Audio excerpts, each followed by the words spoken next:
안녕하세요. 저는 결혼을 앞두고 있던 20대 후반의 여성입니다. 사람이라면 누구나 남에게 멋져 보이고 싶고 잘나 보이고 싶다는 것 저도 공감합니다. 하지만 뭐든지 정도껏 해야 얘기로 봐주고 넘어갈 수 있는 거 아닌가요? 저와 결혼을 앞두고 있던 남자친구는 지역 모임에서 만났습니다. 제가 지금 다니는 회사에 취업을 하게 되면서 이사를 오게 되었는데 동네에 친구가 한 명도 없으니 외롭고 심심하더라고요. 그래서 동네 친구를 사귈 겸 동네 사람들이 자주 이용한다는 지역 모임에 가입을 하게 되었습니다. 처음에는 온라인에서 대화를 주고받다가 정모에 참석하게 되었거든요. 그곳에서 남자친구를 알게 되었네요. 처음이라 분위기에 적응하지 못해 어색해하는 저를 이끌어서 사람들에게 소개도 시켜주고 말도 계속해서 걸어주고 하는 남자친구에게 저는 호감을 느꼈습니다. 그리고 남자친구는 정모 이후로도 저에게 적극적으로 연락을 취해왔기 때문에 저희는 자연스럽게 연인으로 발전하게 되었습니다. 사귀고 얼마 지나지 않았을 때부터 남자친구는 저랑 결혼하고 싶다고 몇 번을 이야기하더라고요. 하지만 남자들이 원래 연애 시작하면 꼭 결혼 이야기를 하잖아요. 그렇기에 저는 그렇게 진지하게 받아들이지는 않고 있었습니다. 결혼 이야기를 할 만큼 나를 많이 좋아한다고만 생각했어요. 그런데 사귄 지 반년 정도 됐을 무렵인가 남자친구가 정말로 청혼을 해오더라고요. 갑작스러워서 처음에는 결혼은 우리에게 좀 이른 것 같다고 제가 거절했습니다만 남자친구는 10번 찍어 안 넘어가는 나무 없다며 제가 받아줄 때까지 기다리겠다고 하더라고요. 결국 저는 그런 남자친구의 인내심과 적극성의 마음에 문을 열게 되었고 그렇게 저희는 본격적으로 결혼을 준비하게 되었습니다. 하지만 결혼 준비를 위하여 몇 번 남자친구의 부모님을 만나면서 저는 이 결혼을 하는 게 맞는 건지 의구심을 품게 되었습니다. 남자친구의 부모님은 전후 사정 설명 없이 저희에게 따로 살지 말고 당신들과 같이 살자고 하시더라고요. 당시 남자친구는 부모님과 50평대 아파트에 살고 있었습니다. 평수만 들으면 굉장히 좋고 비싼 집 같지만 지역이 서울도 아니었고 지하철을 타려면 30분은 버스를 타고 나가야 하는 그런 곳이었기 때문에 사실 장점이 없는 동네였습니다. 특히 저 같은 경우 직장이 서울 중심에 있었기 때문에 그 집에 들어가 살면 최소한 하루 3시간은 꼼짝없이 출퇴근에 써야 할 상황이었습니다. 사정이 그렇다 보니 저로서는 아무리 남자친구 부모님의 말씀일지라도 싫다는 의사표현을 확실히 해야만 했습니다. 게다가 남자친구의 부모님은 저희에게 그냥 들어와서 살라는 게 아니라 저희 각자가 모은 돈을 당신들에게 주고 들어와 살라는 거예요. 그 돈으로 어디 가서 50평대 아파트를 구할 수 있냐면서요. 말도 안 되는 남자친구 어머니의 논리에 짜증이 났지만 그래도 얼굴 붉히기는 싫어서 제가 한번 남자친구와 잘 이야기해보겠다고 했습니다. 그렇지만 어머님의 요구는 거기서 그치지 않았습니다. 저는 분명히 남자친구에게 그 집에 들어가서 살지 않겠다고 말했음에도 불구하고 남자친구가 어머님께 뭐라고 했는지 어머님은 저희가 같이 살게 될 거라고 생각하셨나 봅니다. 저에게 50평짜리 집에 사는데 차도 하나 있어야 되지 않겠냐며 특정 브랜드의 차를 혼수로 하나 해오는 게 어떻냐고 저에게 강요하시더라고요. 저는 이미 제 차를 따로 가지고 있다 말씀드렸는데 제가 타는 그 코딱지만한 차 말고 가족 넷이서 다 같이 탈 수 있는 큰 차로 한 대 뽑으라고 계속해서 고집하셨습니다. 어디 가서 그런 차 타고 있으면 사람들한테 손가락질 당하고 우습게 보인다고요. 제가 이미 타고 있는 차인데도 그 차를 타는 사람들은 참 없어 보인다고 하는 말이 어이가 없었습니다. 제가 차에 관심이 없는 편이라 저희 보고 사라고 하는 차를 인터넷에 검색을 해봤는데 가격만 7천만 원이 넘는 차더라고요. 심지어 그 차를 사오는 건 저지만 우리 가족이 다 타고 다닐 차라는 걸 강조하면서 예비 시부모님도 그 차를 끌고 다닐 것 같이 말씀을 하시더라고요. 어차피 회사는 대중교통 타고 다닐 거 아니냐고 평일에는 자기도 좀 끌겠다고 하시면서 그 속내를 숨기지 않으셨어요. 결국 참다 못한 제가 남자친구에게 당신이 나서서 확실히 상황 정리를 하지 않으면 내가 조목조목 따지고 들어야 하고 그렇게 되면 서로 불편해질 텐데 괜찮겠냐고 했습니다. 그제서야 남자친구도 미안하다며 자기가 중간 역할을 똑바로 하겠다고 하더라고요. 그 외에도 남자친구의 부모님은 남들에게 보여지는 걸 굉장히 중요하게 여기셨는데 예를 들어 제주도에서 딱 한 번 해보신 승마 체험을 남들에게는 마치 일주일에 한두 번 취미로 타는 것처럼 말씀하신다거나 TV에서만 보셨던 여행지를 마치 다녀오신 것처럼 주변에 자랑하듯 소문을 내곤 하셨습니다. 저희에게 들어와 살라고 강요하시던 아파트도 사실은 은행 대출이 절반 가까이 되더라고요. 저한테 그렇게까지 말씀은 안 하셨지만 대출금이자 내는 게 부담스러워서 저희 돈이라도 받아서 조금이나마 대출을 상환해 보려고 하셨던 건 아닌가 싶기도 하더라고요. 아무튼 이런 일련의 과정을 겪으면서 저는 남자친구의 부모님이 남자친구와는 달리 굉장히 물질적인 것과 겉모습을 중요시하는 분들이라는 걸 깨닫게 되었습니다. 솔직히 실망스럽기도 했고 걱정스럽기도 했지만 그래도 파혼까지 생각하지 않았던 이유는 적어도 남자친구는 그분들을 닮지 않았다 믿었기 때문이에요. 남자친구는 어머님과 아버님이 그런 말씀을 하실 때마다 민망하다는 듯이 저에게 이해해달라며 미안해하기도 했고 입버릇처럼 자기는 사람을 볼 때 항상 내면을 가장 중요하다 생각한다고 했거든요. 실제로 여러 가지 동호회 활동을 하고 있는 남자친구 주변에는 다양한 사람들이 있었기 때문에 저는 그 말을 찰석같이 믿었습니다. 하지만 얼마 전 남자친구와 청첩장 디자인을 고르다 하객에 관해서 이야기를 나누게 되었거든요. 그러면서 남자친구에게 크게 실망을 하게 되었습니다. 남자친구가 저에게 누구누구를 부를 거냐고 먼저 물어보더라고요. 사실 결혼식이 저를 위한 자리이기도 하지만 저희 부모님을 위한 자리이기도 하잖아요. 그렇다 보니 제가 일단 우리 부모님한테 여쭤보긴 해야 되겠지만 친척분들하고 친구분들을 부르실 것 같다고 말했습니다. 저 또한 어린 시절부터 친했던 친구들 위주로 부를 예정이라고요. 그러자 남자친구는 약간 곤란하단 표정을 짓더니 혹시 그럼 그 사람들 사진이나 직장 같은 걸 자기에게 이야기해 줄 수 있냐고 묻더라고요. 그런 게 왜 궁금한지 이해가 쉽게 되지 않아서 왜 필요한 건지 말해달라고 했어요. 그러자 결혼식의 품격과 수준을 위해서 그런 거라며 우리 둘에게도 그 편이 좋다는 거예요.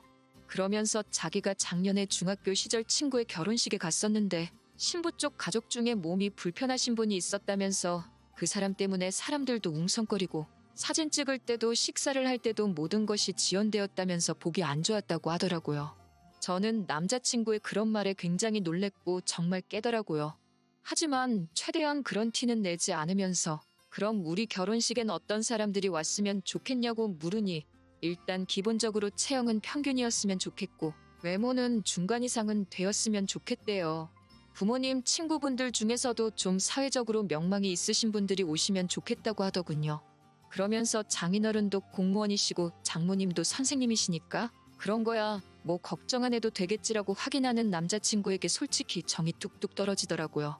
제가 그럼 남자친구 쪽 부모님 친구분들은 어떤 분들이냐 물으니 그건 자기가 알아서 할 테니까 신경 안 써도 된다고 하는데 솔직히 저희 부모님만큼이나 남자친구 부모님도 평범한 분들이시거든요. 남자친구 어머님은 과거엔 보험회사에 다니셨었고 아버님은 작은 가게를 운영했던 걸로 알아요. 세상 직업에 귀천이 없는 것이고 세상에 저보다 잘난 사람이 얼마나 많은데 남자친구가 저렇게 기고만장한 건지 어이가 없어서 웃음이 날 지경이었습니다. 저는 남자친구에게 웃기지도 않는다고 말도 안 되는 소리 좀 하지 말라고 했어요. 우리 결혼식이 무슨 연예인 뽑는 선발대회도 아니고 우리가 무슨 자격으로 사람을 골라서 초대하냐고요. 누구든 와서 진심으로 축하해주면 그걸로 감사하고 고마운 일 아니냐고 했습니다. 남자친구는 저더러 뭘 몰라도 너무 모른다면서 그럼 어른들이야 그렇다 쳐도 적어도 제 친구들만큼은 좀 수준 있는 여성들로 초대하라고 하더군요. 저는 속으로 그럴 일은 절대로 없을 거다라며 콧방귀를 뀌었습니다. 이때도 파혼까지는 생각하지 않았는데 그 이유는 저런 썩어빠진 정신머리는 살면서 뜯어 고쳐놓으려고 했거든요. 하지만 그럼에도 불구하고 제가 남자친구와 결국 헤어지기로 마음을 먹은 이유는 남자친구의 노트북에서 보지 말아야 할 것을 봤기 때문이에요. 그날도 평소처럼 남자친구와 결혼식에 관한 세부적인 사항도 정할 겸해서 카페에서 만나 데이트를 하고 있었습니다. 그러다 남자친구가 화장실을 간다고 잠시 자리를 비웠는데 배탈이라도 난 건지 오래 돌아오지 않더라고요. 그러다 남자친구가 두고 간 노트북이 눈에 띄었습니다. 평소라면 별 관심이 없었을 텐지만 그날따라 친구들하고 도대체 무슨 이야기를 하는지 궁금해지더라고요. 남자친구의 노트북 비밀번호는 사실 이미 데이트를 하면서 의도치 않게 여러 번 본 적이 있어서 내용을 보는데 아무런 문제가 없었습니다. 하지만 차라리 보지 않았다면 나았을까요? 남자친구는 제가 친구들과 찍은 사진을 바탕으로 무슨 발표 자료처럼 정리를 해놓았더라고요.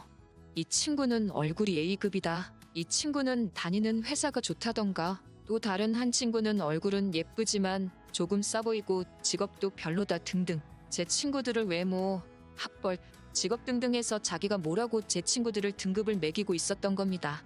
결혼식을 앞두고 저희 주변 여러 친구들에게 남자친구를 소개하기도 했었고 평소에도 제가 남자친구에게 친구들에 대해서 자주 이야기했기 때문에 남자친구도 제 친구들에 대해서 학교나 직업 같은 기본적인 이야기는 들어서 알고 있었거든요. 저는 어이가 없었지만 그래도 남자친구에게 확실히 이런 짓을 한 의도가 뭔지 물어봐야겠다 생각했습니다. 어떤 오해나 의심만으로 경솔하게 파혼을 하고 싶지는 않았으니까요. 하지만 안타깝게도 제 추측은 정확히 맞아떨어졌습니다. 곧 화장실에서 남자친구가 돌아왔고 저는 솔직하게 몰래 노트북을 살펴본 것부터 사과를 했습니다. 하지만 남자친구는 예상과 달리 놀라지도 않았고 화도 내지 않더라고요. 저는 남자친구에게 제가 발견한 것들에 대해서 말하고 도대체 왜 이렇게까지 내 친구들을 분류하고 정리해 놓았는지 그 이유가 도대체 뭐냐고 물었습니다. 그러자 남자친구는 저번에 자기가 이야기하지 않았냐며 자기는 우리 결혼식에 수준 있고 교양 있는 여성분들만 참석해서 자리를 빛내주길 바란다고 하더군요.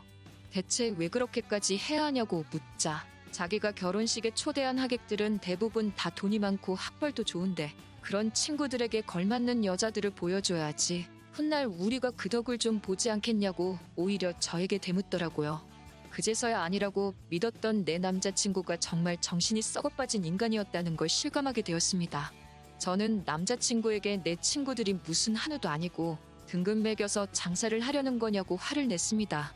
남자친구는 제가 화를 내고 있는데도 자기가 뭘 잘못했는지도 모르고 오히려 저한테 뭘 그렇게 기분 나빠하고 있냐며 위화해 하더라고요. 수준 맞는 사람들끼리 만나는 건 당연한 거 아니냐고 그러면서 저한테도 주변에 별 볼 일 없는 친구들은 이참에 하나둘씩 정리하라고 하더라고요. 그 말을 듣는데 실망감이 이루 말할 데가 없었습니다. 저는 남자친구한테 애써 설명할 필요 없다고 아니라고 믿었는데 정말 그 부모의 그 자식이라고 가진 것 뭣도 없으면서 허세만 가득한 거는 집안 유전인가 보다 쏘아붙이고 자리에서 일어났습니다. 네가 점수 매겨놓은 내 친구들보다 잘난 점이 뭐가 있냐고 어디 한번 스스로한테도 등급을 매겨보라고 당장 학벌이고 직업이고 대단한 거 하나 없는 사람이 감히 타인을 평가질하고 있냐고 소리쳤습니다. 그동안 연애를 하면서도 제가 이 정도로 화를 낸 적이 없었어서 그런가 남자친구는 말도 제대로 못하고 얼어있더라고요. 저는 남자친구한테 결혼이고 뭐고 다 끝이라고 참는데도 정도가 있다고 말하고는 뒤도 돌아보지 않고 자리를 나왔습니다. 그렇게 결혼을 앞두고 파혼을 하게 되었습니다. 남자친구와는 모임에서 만났기 때문에 이 모임 저 모임 발을 담그고 있는 남자친구를 마주치기라도 할까봐 저는 그 뒤로 모임을 그만 나가게 되었습니다. 모임에서도 저희가 결혼을 앞두고 있다는 사실을 알던 사람들이 많았기 때문에 저와 남자친구를 동시에 아는 사람도 많았어요. 그리고 얼마 전에 그 중에 한 명에게서부터 남자친구의 소식을 듣게 되었습니다. 남자친구의 부모님은 대출금을 제때 상환하지 못했는지 집이 경매에 넘어갈 위기에 처해졌다고 하네요. 저희가 모은 돈을 가지고 그 집으로 들어와 살라고 했던 건 정말 제가 모은 돈 가지고 대출금을 상환하려던 계획이었다는 부분이라는 사실에 온몸에 소름이 다 돋더라고요. 게다가 모임에도 그 사실이 전부 소문이 퍼지게 되었고 그 와중에 남자친구가 사람의 배경을 보고 가려가면서 만난다는 것까지 까발려지게 되었다고 합니다. 그도 그럴 것이 사람들 만날 때마다 직업이 뭔지 학교는 어디 나왔는지가 제일 궁금한 사람이니 그 본성을 들키는 건 시간 문제였던 거였겠죠. 그런 이야기가 도는 가운데 모임에 누가 봐도 잘난 사람이 들어오게 되면서 스스로 열등감을 느낀 건지 소문 때문에 그런 건지 어느 순간부터 모임을 도망치듯 더나 코빼기도 보이지 않는다네요. 걷는 놈 위에 뛰는 놈 위에 나는 놈이 있다고 세상에 얼마나 멋지고 잘난 사람들이 많은데 그런 건 생각도 안 하고 기고만장해서 남 무시하는 남자친구가 이번 일을 통해서 제발 철 좀 들었으면 하는 바람입니다.